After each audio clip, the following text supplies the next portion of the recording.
Nililinis ako ang kalat ng aking bahay.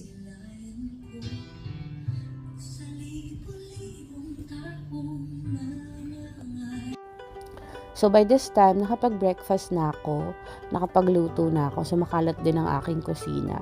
So that was after 14 hours of fasting. So we begin cleaning sa kitchen. So ayan, nag-load na rin muna ako ng damit sa washing machine while I'm cleaning. So I usually do the laundry, cleaning, especially yung changing ng linens during the weekend kasi I don't have time during the week because I have a full-time job. Also, I go to office, so I do a lot of meetings, I do a lot of visiting the clients. So, ganyan ang eksena ko pag buong linggo. Pero I don't go out naman din na makalatang bahay every morning. Every night, naglilinis talaga ako. Every morning din. Bago ako umalis ng bahay, malinis. Para kapag may bisita ako sa hapon, maayos din ang bahay. Ganyan. So, since I live alone, ako lang talaga ang naglilinis. I don't like hiring cleaner kasi first of all, maselan ako. Gusto ko, pag naglinis ako, talagang malinis, makintab ang floor, everything is organized. Secondly, mahilig kasi talaga akong magkikilos sa loob ng bahay. Ayoko nang nakahilata. So, 6 a.m. pa lang gising na ako. Before I go to office, nakapaglaba na ako. Ganun talaga yung routine ko. Kahit nung nagpatira ako ng akala ko friend dito sa loob ng bahay ko, ahas pala, charot. Ako pa rin ang naglilinis. Ayoko kasi talaga na inaasa siya sa iba. So, pangatlo, kasi syempre kapag nag-hire ka pa ng cleaner, medyo pricey din yun. And limited lang yung time na maglilinis sila. So, eventually, ikaw rin ang magtutuloy nun. Unless siguro, deep cleaning siya, katulad nung nagpa-pest control ako, ang daming basa, tapos amoy chemicals.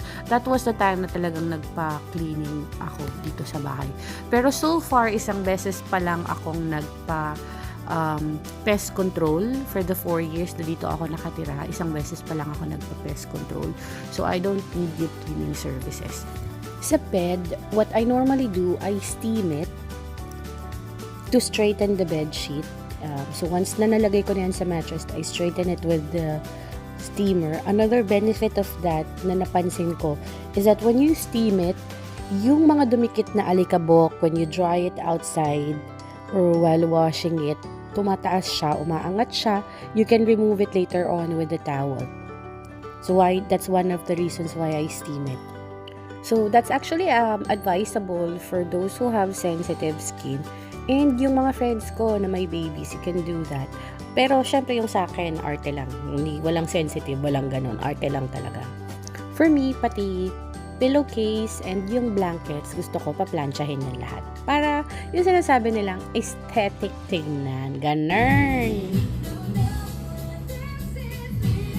Baby, please. So, hindi naman talaga siya madumi ang aking apartment. Medyo disorganized lang siya because I think the night before I was watching TV, I stayed late in the sofa, and that area, that small corner is my work area kapag nag-work from home ako. So I do have different documents in the table, and then I have several laptops with me. So gusto ko din kasi kapag nagtatrabaho ako, talagang malinis na malinis, walang alikabok, walang kahit anong kalat dyan. So, I really make it a point na malinis yung work area ko.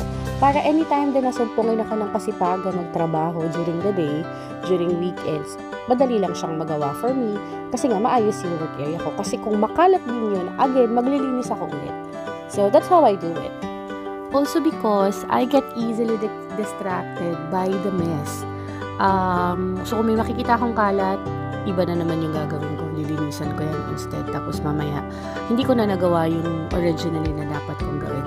That's also one of the reasons why, diba, meron talaga akong flight of ideas. Nag-organizer talaga ako para kahit paiba-iba, paputol-putol yung ginagawa ko, nababalikan ko pa rin talaga yung mga dapat kong tapusin. Kasi nga, even on my line of work, lahat na lang, Miss Jo, ganun. So, wala na akong natatapos minsan eh. So, as much as possible, I keep the area clean, I keep my head clear, I do have a list of things to do. Parang for today, maglilinis ako, magluluto ako, mag-exercise ako later, ganyan yung schedule ko. Dapat nasusunod ko yung lahat. It has something to do with the cleanliness. Kasi nga, pag hindi ko rin yung nagawa sa umpisa, when I plan to do it, parang feeling ko, masisira yung schedule ko for the whole day. And I would always wanted to go back to that thing na kailangan kong tapusin. I don't know kung ako lang ba yung ganun or normal ba yun. Parang hindi. So, ayan. Malinis na. Thank you for watching.